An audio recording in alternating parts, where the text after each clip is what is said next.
ማክሰኞም ሆነ ሮብም ሆነ ቅዳሜም ሆነ እሁድም ሆነ ይጾማል።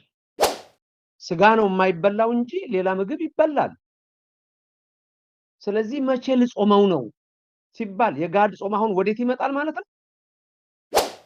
ለምሳሌ ጥምቀት ሰኞ ቢውል ቅዳሜን እሁድን ሰው ሌላ ምግብ መቅመስ ስላለበት ጾም መሆን በቅዳሜና በእሁድ ስለማይቻል ሰኞ ቀን በሚሆንበት ጊዜ እይትካል ተመልከቱ፣ አይቻልም። እይትካል ቅዳሜና እሁድ ስለማይጾሙ ከመይጾሙ በዕለተ ሰንበት ይላል። በዕለተ ሰንበት፣ በዕለተ እሁድ፣ በዕለተ ቀዳሚት ሰንበት መጾም እይትካል አይቻልም። መጠመቁ ታላቅ ነገር ነው ለኔና ለእናንተ። ዘመኑ ራሱ ምን ተብሎ ይጠራል? ዘመነ አስተርእዮ ተብሎ ይጠራል። መላከ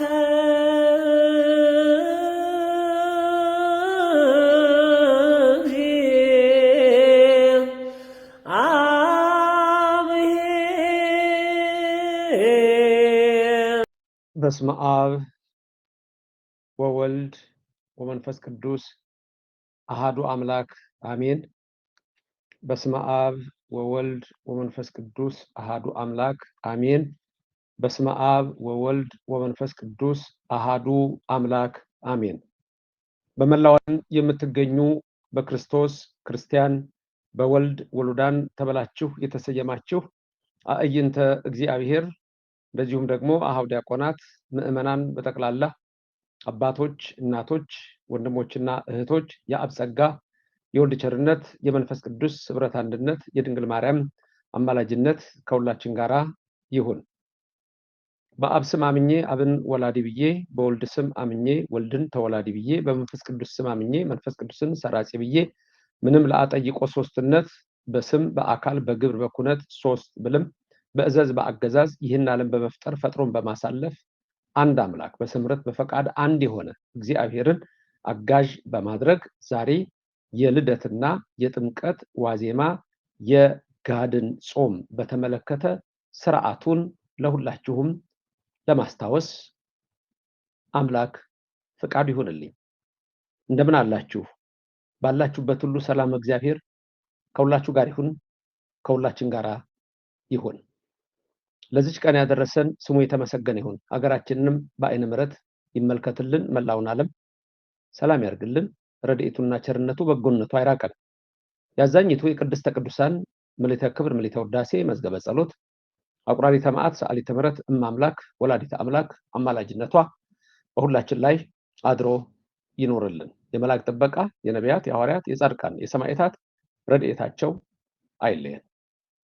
ዛሬ የማስታውሳችሁ የገናንና የጥምቀትን ዋዜማ ጾም ጋድ ወይም ገሃድ ተብሎ የሚታወቀውን ይሆናል። በመጀመሪያ እንደምታስታውሱት በኢትዮጵያ ኦርቶዶክስ ተዋሕዶ ቤተክርስቲያን 7 አጽዋማት አሉ። እነዚህ 7ቱ የአዋጅ አጽዋማት ይባላሉ። እነዚህም ታውቋቸው ናቸው። ጌታ የጾመው ጾም ምንድነው? የአብይ ጾም አለ፣ ሁዳዴ ጾም ብለን የምንጠራው ጾም እሱ ዋናው ጾም ነው። በብሉይ ዘመን ደግሞ ከነበሩ የነቢያት ጾም ከአዳም ጀምሮ አሁን ከልደት በፊት የጾም ነው የ44ቱ ቀን አጠቃላይ ተደምሮ ከሌሎቹም አጽዋማት ጋር የነቢያት ጾም እሱ ሐዋርያት ጭምር ሳይቀሩ በኋላ ላይ የጾሙት ጾም፣ ቀድሞ ግን ነቢያት የጾሙት ጾም አለ። እንደገና ደግሞ የተነሳያን ምልክት የሆነች የነነዌ የ3 ቀን ጾም አለች። እሷም ከ7ቱ አዋጅ አጽዋማት አንዱ ነው። ከዛ በመቀጠል ደግሞ የምናገኘው የሮብና አርብ ጾም አለ። ይሄም የሮብና የአርብ ጾም ድርብ አጽዋማት ቢኖሩትም የነ ጾመ አስቴር የነ ጾመ ዮዲት ቢኖርም ዋናው ጌታችን ኢየሱስ ክርስቶስ ደግሞ በአይሁድ ምክር ለመያዝ የተወሰነበትና የተሰቀለበትን የምናስብበት የሮብና የአርብ ጾም አለ። ከዛ በመቀጠል ደግሞ የምንጾመው የሐዋርያት ጾም የሚባለው ብዙ ጊዜ ሰኔ ላይ የምንጾመው ጾም አለ። እሱን ጾም እንጾማለን። ከዛ የእመቤታችን ፍልሰታዋን ነሐሴ ላይ የምንጾመው ጾም የ2 ሱባኤ ጾም አለ። 7ኛው ደግሞ አሁን ዛሬ ላስታውሳችሁ የመጣሁት የጋድ ጾም ወይም የገሃድ ጾም ነው። የጋድ ጾምና የገሃድ ጾም ሁል ጊዜ የሚኖረው በጥምቀትና ደግሞም በገና ዋዜማ ላይ ነው። ይህ ጾም በዋዜማው ሁል ጊዜ ይጾማል። መቼም ዋለ መቼም ሰኞም ሆነ ማክሰኞም ሆነ ሮብም ሆነ ቅዳሜም ሆነ እሁድም ሆነ ይጾማል። ከሰባቱ አጽዋማት አንዱ በመሆኑ በፍትሐ ነገሥት አንቀጽ 15 ላይ በእንተ ኩሉ አጽዋም የሚል አለ። ስለ ጾሞች ሁሉ የሚናገር እዛ ላይ ይህንን የገና ጾም ከሰባቱ አጽዋማት አንዱ አድርጎ ያመጣዋል። ይህንንም እንዲህ በሚል ነው የሚገልጸው። ጾመ ድራረ ልደት፣ ጾመ ድራረ ጥምቀት ይለዋል። ይህም የገና ዋዜማና የጥምቀት ዋዜማ ማለት ነው። ድራረ ልደት ወድራረ ጥምቀት። ይህ ገሃድ ተብሎ ወይም ጋድ ተብሎ የሚታወቀው ጾም ነው። ምን ማለት ነው ጋድ? ምን ማለት ነው ገሃድ?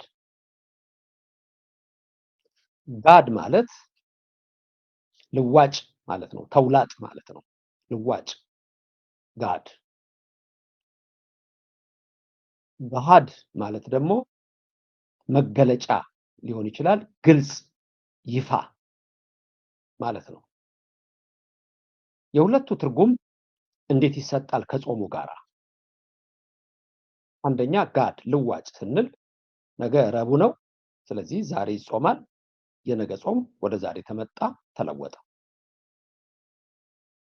ጋድ ልዋጭ። ገሃድ ማለት ደግሞ መገለጫ ይለዋል። መገለጫ የሚለው ደግሞ መገለጥ በይፋ የሚደረግ ስለሆነ ነገ በይፋ ሮብ ነው ወይ ዓርብ ነው ይባላል። ስለዚህ ዛሬ በይፋ ይጾማል። የገሃድ ጾም ይባላል። ድራረ ልደት ወድራረ ጥምቀት ብሎ ፍትሐ ነገሥቱ በአንቀጽ 15 ላይ የሚያስቀምጠው ቃል ነው። ይህም ቃል ልደትን የሚያመለክት ጥምቀትን የሚያመለክት ለመሆኑ ጥርጥር ስለሌለው በግልጽ ተቀምጧል። ይህም እንዳልኳችሁ በፍትሐ ነገሥት 15ኛው አንቀጽ ላይ በ568 ቁጥር ላይ ተጽፎ የሚገኝ ነው። ስለዚህ ጋድ ማለትና ገሃድ ማለት እነዚህ ትርጉሞች ይኖሩታል። መልካም። እንዲህ ከሆነ ጋድ ወይም ገሃድ በምን መልክ ነው የሚጾመው? ለምሳሌ ልደት ወይም ጥምቀት ሮብ ቀን ወይም ዓርብ ቀን ቢውል ሮብ ቀን ከዋለ ማክሰኞ ሙሉ በሙሉ የጾም ቀን ነው። ዓርብ ከዋለ ሐሙስ ሙሉ በሙሉ የጾም ቀን ነው። ጋድ ወይም ገሃድ። ለምሳሌ እንደ ዘንድሮ ጥምቀት እሁድ ቀን ነው፣ ከተራ ቅዳሜ ነው። ስለዚህ ቅዳሜ ጾም ነው፣ ጋድ ነው። ቅዳሜ በመሆኗ ግን ሰው ከቅዳሜ ስዑር በስተቀረ በዓመት አንድ ቀን ቅዳሜ ጌታ በመቃብር ያደረባት እሷን ቀን ብቻ ነው የሚጾመው። በሌላ ጊዜ መጾም አይቻልም። ቅዳሜ ምንድነው የምንጾመው ግን? ስጋ አይበላም። አሁን ቅዳሜ ወተት አይጠጣም፣ ስጋ አይበላም። ለምሳሌ ጥምቀት፣ ገና እሺ በፊትም ጾም ስላለው ነው። ጥምቀት ለምሳሌ ማክሰኞ ቀን ብትውል ሰኞ ቀን ፍስክ ነው ተብሎ ስጋ አይበላም። ጋድ ነው፣ ጾም ነው፣ ሌላ ምግብ አይበላም። ቅዳሜ ላይ ሲውል ደግሞ ሌላ ምግብ ይበላል ጠዋት ላይ። ከዛ በኋላ ሰው እንደፈላጎቱ ሊቆይ ይችላል፣ ያደርገዋል። ግን በሕጉና በስርዓቱ መሰረት ቅዳሜ ቀን ስጋ አይበላም፣ ወተት አይጠጣም። አሁን ለምሳሌ ቅዳሜ ስጋ አይበላም፣ ወተት አይጠጣም። ሌላ የጾም ምግብ ግን አይበላም ወይ? ጠዋት አይበላም ወይ? ይበላል። ስለዚህ በዚህ መልክ ነው የጋድ ስርዓት። ለምሳሌ ሰኞ ቢውል ጥምቀት መቼ ነው የምንጾመው? ወይም ደግሞ አሁን እሁድ ዋለ። ታዲያ ቅዳሜ አይጾምም። ስጋ ነው የማይበላው እንጂ ሌላ ምግብ ይበላል። ስለዚህ መቼ ልጾመው ነው ሲባል የጋድ ጾም አሁን ወዴት ይመጣል ማለት ነው? አርብ ነገ እስከ ማታ ይጾማል። ባድ ወደዚህ ይመጣል። ተመልከቱ፣ ወደዚህ ድረስ ይመጣል። ለምሳሌ ጥምቀት ሰኞ ቢውል ቅዳሜን እሁድን ሰው ሌላ ምግብ መቅመስ ስላለበት ጾም መሆን በቅዳሜና በእሁድ ስለማይቻል ወደዚህ አርብ መጥቶ አርብን ይጾማል። ይሄ እንግዲህ ከመማር የምታገኙት ስታውቁት በቃ ቅልል ያለ ነገር ነው። አሁን ገብቷችኋል የምላችሁ ነገር በጣም ቅልል ያለ ነገር ነው የምነግራችሁ እንዲገባችሁ ነው። ምሳሌ ወሰድን። ለምሳሌ አሁን ጥምቀት መቼ ነው? እሁድ ነው አይደለም? ዛሬ ቀኑ ምንድነው? ሐሙስ ነው። ነገ ምንድነው? አርብ ነው። ነገ አርብ ይጾማል። ለምን? ቅዳሜ ጠዋት ስለሚበላ። ምንድነው የሚበላው? ስጋ አይደለም፣ የጾም ምግብ ነው የሚበላው። ተመልከቱ። ይሄ አባቶቻችን ወስነው አስቀምጠውልናል። ሁሉ ጊዜ በየዓመቱ ክርክር መሆን የለበትም። አንዳንድ ሰዎች ትልቅ ሰዎች ሳይቀሩ ጋድ የለውም ገና ብለው ሲያስተምሩ ትሰማላችሁ። በፍጹም። ምክንያቱም ቅዳሴው ራሱ ሌሊት ነው የሚቀደሰው። አባቶቻችን አዘዋል። በጉባኤ የተወሰነ ሌሊት ነው ቅዳሴ ራሱ የሚቀደሰው። ይዛን ቀን ሮብና ዓርብ ይሁኑ በዛን ቀን ጾም እንዳይጾሙባቸው ገናና ጥምቀት ላይ ተወስኗል። ስለዚህ ዓርብ ይጾማል። ሰኞ እንኳን ቢሆን ጥምቀት እዚህኛው ዓርብ ላይ ነው የሚጾመው፣ ቅዳሜና እሁድ ስለማይጾም። ከዛ በኋላ ግን የተወሰኑ ሰዓቶች ከፍሎ ያደርጋል። የሚቆርቡ ሰዎች ያከፍላሉ። ስለዚህ ከዚህ የተነሳ ነው ይሄንን ቅድም እንዳልኳችሁ በአንቀጽ 15 ላይ በ568ኛው ቁጥር ላይ ያለው እንዳለ ሆኖ አሁን ያልኳችሁን ነገር ደግሞ እንደዚሁ አባቶቻችን በስርዓት ያስቀመጡት የወሰኑት ውሳኔ አለ። ይሄም ልክ አሁን ያልኳችሁን ለምሳሌ ጥር 10 ቀን ያለውን ስንክሳር ብታዩ መመሪያ ይሆናል። አንድ ሰዎች ስንክሳር ለሃይማኖት መረጃነት አይጠቀስም ይላሉ። ይጠቀሳል። በውስጡ ያሉትን ከአብ የሚመጡትን በእኛ በኢትዮጵያ ኦርቶዶክስ ተዋሕዶ ቤተክርስቲያን እምነት የተጻፈ ሕግ አለ፣ ያልተጻፈ ሕግ አለ። የተጻፈ ሕግ አለ፣ ያልተጻፈ ብያኔ አለ። ተመልከቱ።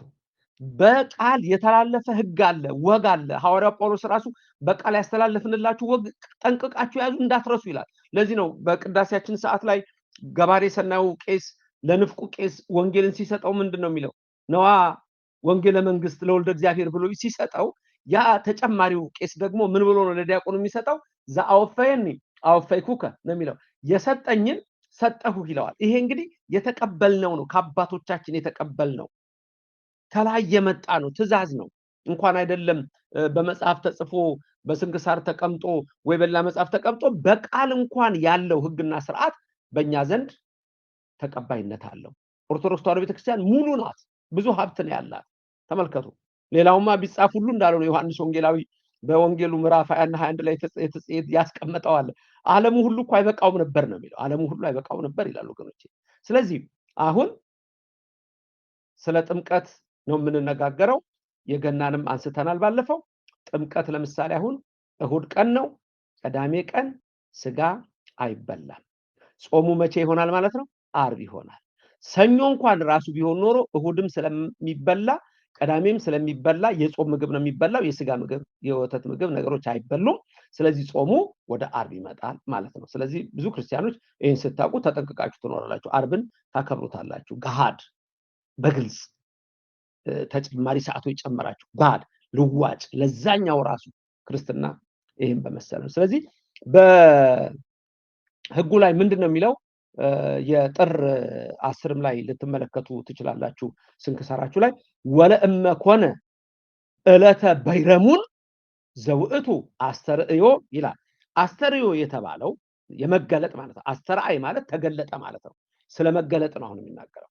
ስለዚህ በዛ ጊዜ ይሄ በዓል ዕለተ በይረሙን የተባለው ወይም ዕለተ አስተርእዮ የተባለው የጥምቀት እነዚህ ቀኖች የመገለጥ ቀን በዕለተ እሁድ አው በዕለተ ሰንበተ አይሁድ እሁድ ቀንና ሰንበተ አይሁድ የተባለች ደግሞ ቅዳሜ። አሁን የዛን ጊዜ ምንድነው የሚሆነው? ህጉም እንደሚነግረን ይጹሙ ነው የሚለው ትእዛዙ። ተመልከቱ፣ ይጹሙ መቼ ነው የሚጾሙት ስትሉ ደግሞ በዕለተ ዓርብ። ተመልከቱ፣ በዕለተ ዓርብ እምቅድሜሁ እስከ ምሴት። ስለዚህ ዓርብ ቀን እስከ መቼ ይጾማሉ ማለት ነው? እስከ ማታ ይጾማሉ። መቼ? ዕለተ እሁድ አው ሰንበተ አይሁድ። ቅዳሜና እሁድ በሚሆንበት ጊዜ ይጾሙ። መቼ? ዓርብ አስቀድመው። ተመልከቱ፣ ቅዳሜና እሁድ በሚሆንበት ጊዜ አስተርእዮ፣ ዕለተ በይረሙ፣ የጥምቀቱ በዓል ራሱ የጌታ የመወለዱ በዓል በሚሆንበት ጊዜ ምንድነው የሚያደርጉት? ይጾሙ። መቼ? በዕለተ ዓርብ እምቅድሜሁ አስቀድመው ይጾሙ። እስከ መቼ ነው ደግሞ የሰዓቱ ጾም? እስከ መቼ ነው የሚጾመው? ዓርብ ቀን ሲባል እስከ ምሴት። ምሴት ማለት ምሽት ማለት ነው። ስለዚህ በዚህ መልክ ነው ህጉና ትእዛዙ። ተመልከቱ። ስለዚህ ምንም የሚያምታታ ምንም የሚያወናብድ ነገር የለም። መማር ብቻ ነው፣ ማወቅ ብቻ ነው። እናንተ አሁን ከተማራችሁ ካወቃችሁ ሌላ ሁሉ ታሳውቃላችሁ። እሁድም በሚሆንበት ጊዜ ይሄንኑ ስርዓት ይዞ ነው የሚሄደው። በከመ ተናገርነ ቅድመ አስቀድመ እንደተናገርን ወለእመ ኮነ በዓለ ልደት ወበዓለ ጥምቀት በዕለተ ሰኑይ ሰኞ ቀን በሚሆንበት ጊዜ ደግሞ ቅድም ያልኳችሁ ሰኞ ቀን ሲሆን ምን እንደምታደርጉ? ከፊት ምን አለ? እሁድ አለ። ከፊት ምን አለ? ቅዳሜ አለ። ቅዳሜና እሁድ ይጾማል አይጾምም? ቅዳሜ በዓመት አንድ ቀን ቅዳሜ ስዑር ነች የምትጾመው። ሌላ ጊዜ አይጾምም። ስለዚህ ስጋ ግን ይበላል አይበላም? ጾም ነው፣ ጋድ ነው። ለምን እንዳይረሳ እያሰብነው ወደዚህኛው ዓርብ ይመጣና ይጾማል። ስለዚህ ምንድነው የሚለው ህጋችን? አባቶቻችን ምንድነው ያስቀመጡልን? ቤተክርስቲያናችን ምንድነው ያስቀመጠችልን? በከመ ተናገርነ ቀድመ ወለእመ ኮነ በዓለ ልደት ወበዓለ ጥምቀት በዕለተ ሰኑይ ሰኞ ቀን በሚሆንበት ጊዜ እይትካል። ተመልከቱ፣ አይቻልም። እይትካል ቅዳሜና እሁድ ስለማይጾሙ ከመይጾሙ በዕለተ ሰንበት ይላል። በዕለተ ሰንበት፣ በዕለተ እሁድ፣ በዕለተ ቀዳሚት ሰንበት መጾም እይትካል አይቻልም። ክልክል ነው። መጾም አይቻልም። በእነዚህ ቀኖች አይጾምም። ቅዳሜና እሁድ አይጾምም ማለት አሁንም ደጋግሜ የምነግራችሁ ነው። ስጋ ይበላል አይበላም? ወተት ይጠጣል አይጠጣም? ሌላ ምግብ ግን ሊበላ ይችላል። ጠዋት ጀምሮ አዎ ይበላል። እይትካል ምን ከመይጾሙ በዕለተ ሰንበት አው በዕለተ ሰንበት አይሁድ በእነዚህ ቀኖች አይጾምም። ዳእሙ ይላል ህጉ። ዳኢሙ ምን ማለት ነው? ዳኢሙ ማለት ነገር ግን እና ቅዳሜና እሁድ ስለሚበላ ያንን ጾም እንተወው ወይ? ምንድነው በዛን ቀን የሚበላው? ስጋና ወተት አይደለም። ዳኢሙ ነገር ግን ይተአቀቡ። ተመልከቱ፣ ይጠበቁ፣ ይከልከሉ። ይተአቀቡ፣ ይጠበቁ፣ ይከልከሉ። እነበሊ ጥሉላተ ስጋን ከመብላት ወተት ከመጠጣት የጡላት ምግቦችን ከመመገብ በዛን ቀን ይጠንቀቁ። ጾሙ ግን መቼ ነው የሚጾመው? እሁድ ቢሆን ሰኞ ቢሆን ዓርብ ይጾማል። ስለዚህ አሁን የፊታችን ቅዳሜ ስጋ መብላት ይቻላል አይቻልም? ወተት መጠጣት ይቻላል አይቻልም? ሌላ ምግብ መቅመስ ይቻላል ይቻላል? ነገር ግን ዓርብን ምን እናደርጋታለን ማለት ነው? ጋድ ወይም ገሃድ የሚለው መጥቶ በግልጽ እንጾማታለን ጨምረን። ራሱ ጾም ነው አይደል? አዎ ጾም ነው፣ ግን ሰዓቱ ይጨመራል። ሰዓቱ ይጨመራል።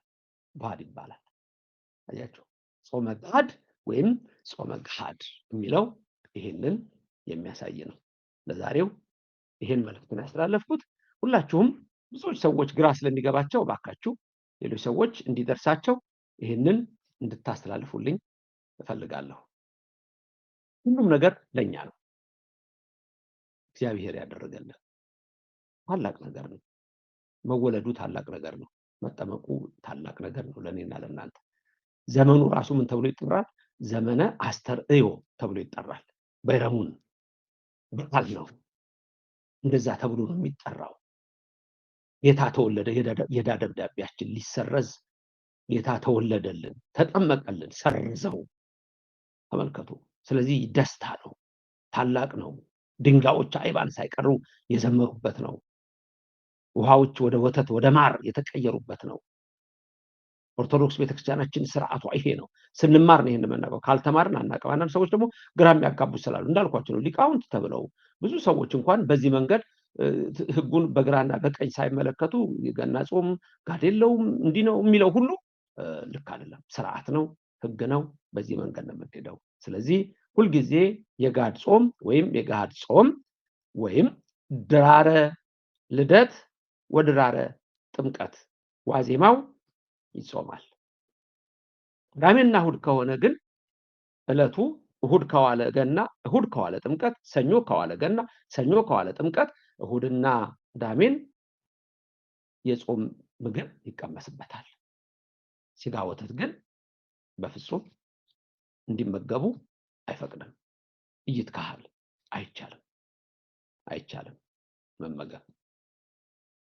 ስለዚህ መጾም ይትካሃል፣ ስጋ መብላትም ይትካሃል። እሱ ነው ከሰማይ ሰማያት ወርዶ ከድንግል ማርያም ተወልዶ ያዳነን አምላካችን ስሙ ከዘላለም እስከ ዘላለም የተመሰገነ ይሁን። እግዚአብሔር የልባችሁን ሐሳብ ይፈጽምላችሁ። በከብቶች በረት የተወለደው በልቡናችሁ ይወለድላችሁ። የልቡና ትንሣኤንም ይስጣችሁ። በ30 ዘመኑ በዮርዳኖስ ተጠምቆ የዕዳ ደብዳቤያችን የሰረዘ ኢየሱስ ክርስቶስ ዛሬም ያለውን ኃጢአታችሁን ይደምስስላችሁ፣ በደላችሁን ይደምስስላችሁ። በረከት የምናገኝበት በዓል ያድርግልን። ሀገራችን ሰላም የምታገኝበት በዓል ያድርግልን።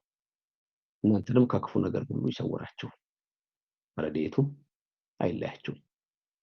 ሁላችሁንም እግዚአብሔር ይባርካችሁ፣ በመንፈሳዊ በረከትም ያክብራችሁ። ነገ እንገናኛለን። ሰዓቱን ስንት ሰዓት እንደሆነ በማስታወቂያ ገልጽላችኋለሁ። በተረፈ ለዛሬ አበቃው። የጋድ ወይም የገሃድ ጾም ድራረ ልደት ወድራረ ጥምቀት ስርዓቱ ይሄን ደጋግማችሁ ስሙት። በረከትም ያድላችሁ። ምስጥ ድንግል ማርያም በቀኝ በግራ ትቁምላችሁ፣ ከፊት ትምራችሁ፣ ከኋላ ትከተላችሁ። በልቦናችን ከልጇ ጋር ነግሳ ለዘላለም ትኖር። ያሉ አምላክ እግዚአብሔር በረድኤቱ አይለያችሁ፣ በረከቱን ይስጣችሁ፣ ክፉ አይንካችሁ። የሞቱ ዘመዶቻችን ሁሉ ያጽድቅልን። የታመሙትን በወዳኛ በልጋ ቁራኛ የተያዙትን ይፈውስልን። በሕይወት ዘመናችሁ የምትለምኑትን አትጡ። ከመከራ ስጋ ከመከራ ነፍስ ይሰውራችሁ። ከሐዘነ ስጋ ከሐዘነ ነፍስ ይሰውራችሁ። ሀብተ ስጋ ሀብተ ነፍስ፣ ረድኤተ ስጋ ረድኤተ ነፍስ፣ ሕይወተ ስጋ ሕይወተ ነፍስን ይስጣችሁ። እግዚአብሔር ከሞተ ስጋ ከሞተ ነፍስ ሰውሮ የዘላለም መንግስቱን ያወርሳችሁ። የሰማነውን በልቡናችን ያሳድርልን። ይህን ቃል ለሌሎች ሁሉ የምታደርሱ እግዚአብሔር እናንተንም ልመና ይቀበልላችሁ።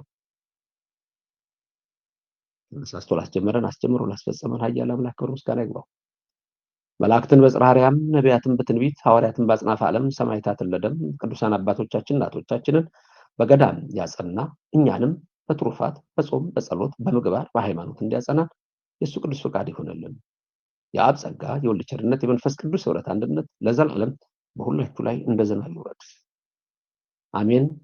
ክብርም ምስጋናም ለሥላሴ ይሁን። የሰማችሁትን ሁሉ ሌሎች ሰዎች ደግሜ የምነግራችሁ ብዙ ሰው በዚህ ነገር ላይ ግራ ስለሚጋባ ግልጽ ያለውን ትምህርት እንድታስተላልፉልኝ አደርጋለሁ። ሰላም ሁኑልኝ።